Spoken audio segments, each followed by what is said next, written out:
Channel. My name is Lee. This is my cost of living video for being in Mexico City. I have a budget, and I pretty much wanted to see how much I can stick to that budget. My goal is to at least try to maintain this budget for the next 3-4 months, just to see what kind of money I'm spending. But I had to start off with a budget to know how much things going to cost in different areas. Now, I knew coming to Mexico City that I was not going to be able to stick to my budget. But I still wanted to make sure this budget stays in place no matter where I go. And my goal is to kind of go from different locations and stay at least 30 days. Right now, I'm not in Mexico City anymore. I'll tell you where I'm at another time, but not right now. I just want to kind of share with you what my budget is and what my monthly cost for being in Mexico City. So I actually have a spreadsheet. Let's go to the spreadsheet, and then I can explain what's going on from there. All right, guys, here is my, as you can see over here, this column is my monthly budget, and this is my actual cost for living in Mexico City. As you can see, my monthly budget is $1140. I said rent is going to be no more than $500. I said groceries no more than $180. Transportation $50. Restaurants $240. Cell service or mobile, whatever you want to call it, $75. Medical, this is kind of fixed, a $24, based on, from TRICARE. Dental, same thing, $21, and miscellaneous $50. Here's my actual cost. Now, I kept track of everything. I mean, if I went to a juice stand and the juice, which is pretty much juice with, water and juice, basically it was 30 peso, which is $1.50 or less or more.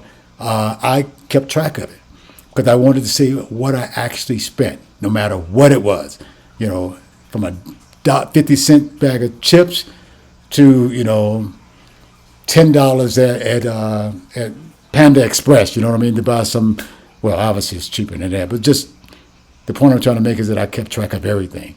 Here's my cost. Now, obviously rent. This is still not bad for Mexico City. Let me briefly go to, again, I'm going to use mostly, when I travel, probably going to use mostly Airbnb. There may be other options, but right now Airbnb is going to be my basic source because I want to make sure everything's included to the one cost that I agree to pay. That include water, electric, gas, Wi-Fi, wash and dry, all those type of things. So let me just show you Mexico City. Now, obviously, this is current, but when I booked my place back in early May, I was told that there's 3 areas you're supposed to stay in. Polanco area, Roma Norte, and of course, La Condesa right here. Now, for this particular search, I put $750 at the max, even though that's not what I was looking for, because obviously I was trying to get as close to $500 as possible. But as you can see, now actually this is actually worse than it was when I first started looking. In any of those areas, not many places to choose from, up to $750. Look at that. Look at this price. I mean, those 3 areas that I mentioned are supposed to be technically the safe areas that you're supposed to move to. Now, obviously, I end up staying a little bit further up when I chose a place, because based on the reviews, I said, you know what, the prices, it was kind of high back then, and it's actually even worse now, because at least when I put 500, I did see more places in here, even though when you start adding up the fees, it goes up. Look at this place right here. Let's say if I were to choose this place, no, right here. This is kind of closer to where I'm at, but look at the total cost.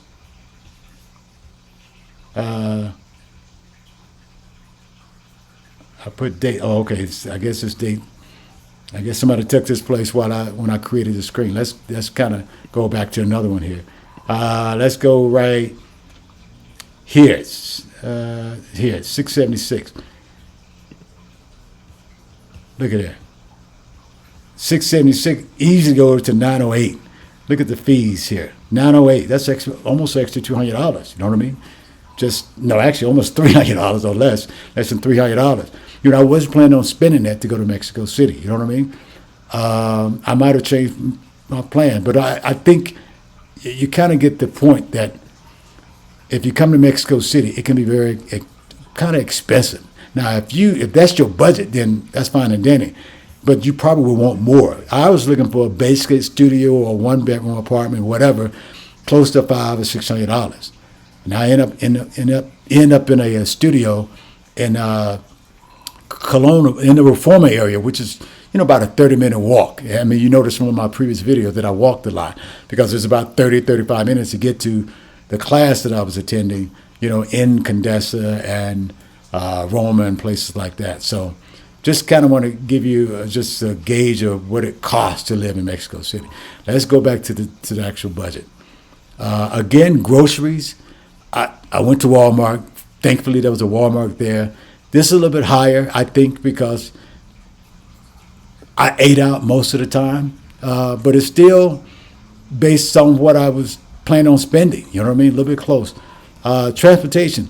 As you notice in my videos, I walked everywhere, just about. I mean, I took Uber a couple times, a public transportation. Most of that I took, not Uber, I actually took public transportation. I walked everywhere, or I took public transportation. Restaurant. Obviously, in my videos, you saw that I spent most of the time at different restaurants. That was intended because obviously I knew I was going to be in class, but also I wanted to kind of share what, especially vegan restaurants are like, and the variety of them. So I knew I was going to spend more money at restaurants. I wouldn't normally be in an area where there's a lot of vegan option restaurants. You may have one or two, and that's it. So in probably the next area, I'll probably do more cooking or buy in at regular place and try to find something to satisfy my diet. You know what I mean? Sales service, again, Google Fi is what I use. I'm disappointed with them. I may come out with another video later on because it's not living to the expectation in Mexico City and the current location. So my whole point was to have Google Fi as my base service and supplement it with another phone for a local service, just for local activity. It seemed like I'm relying more on the local activity than the Google Fi, and that wasn't supposed to happen. So anyway, this medical and dental is fixed cost, and of course it's miscellaneous. Of course, since I'm in another country, I had to pay $40, to get a COVID test. I probably could have found somewhere cheaper, but due to the language barrier and trying the location, it was just easier for me to just go to the airport and get the COVID test and be done with it. So my total cost of living for the month is $1,305.54.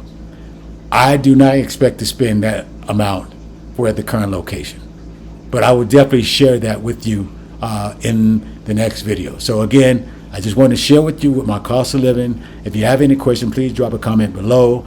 I might not explain how I come to certain costs, but these are my costs that satisfy my need. I don't have vices. I'm not a heavy drinker. I drink socially. You know what I mean? And I don't party a lot. You know what I mean? So I didn't really add an entertainment item, because if I did, I would just put it on a miscellaneous or restaurant. Because if I go somewhere, then it'll be entertainment, be drinks / places to eat, which some of it is already included in there. So anyway, if you have questions, thank you for watching, and I'll see you on the next video.